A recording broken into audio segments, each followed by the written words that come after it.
Hey guys, it's Putty for the Rustafied official servers here with a quick overview of this month's update. This update is filled with quality of life changes. This is in part due to the Halloween update that was released earlier in this update cycle. But nevertheless, let's get right into it. First off, there's a new medium battery to fill the gap between large and small, and it has a really creative model to boot. Along with this, there's been a number of other fixes and changes that have taken place with batteries. Batteries will now charge a little faster and drain a little slower as the team has fixed an assortment of draining issues. You'll be able to tell all of this with the newly added in unit of measurement called Rust Watt Minutes, for short RWM. Plus, there's a handy new information panel too.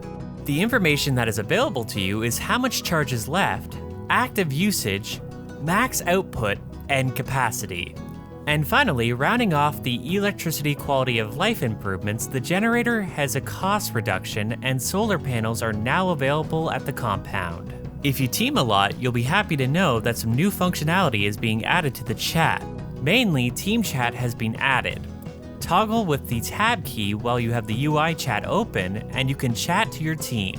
And you'll still be able to see all that friendly banter in chat.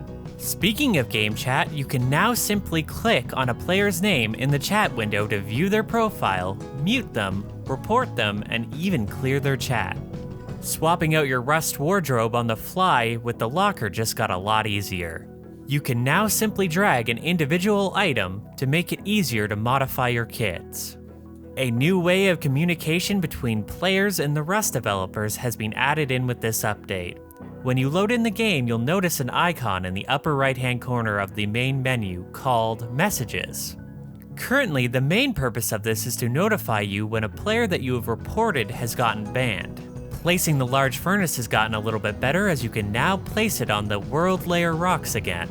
There's been a fix to the small refinery placement on ice, rocks, and uneven surfaces, and the small water catcher can now be placed on constructibles. A new way to loot is finally here. All you have to do is hold down the H key, hover over the loot that you want to move, the items start to queue up, and then they head to the appropriate place.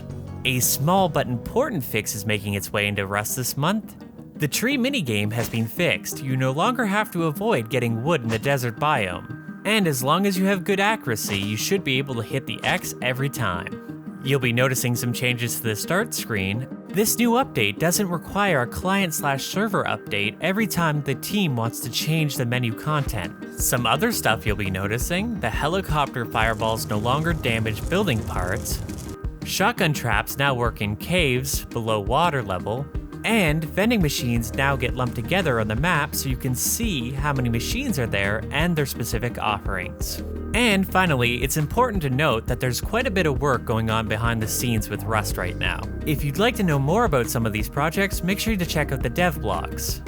This has been a summary of all the significant changes coming into Rust this month. I'm Putty and thanks for watching. If you want to know more about this update or any other update, head on over to rustafied.com and don't forget to check us out on the Rustafied official servers.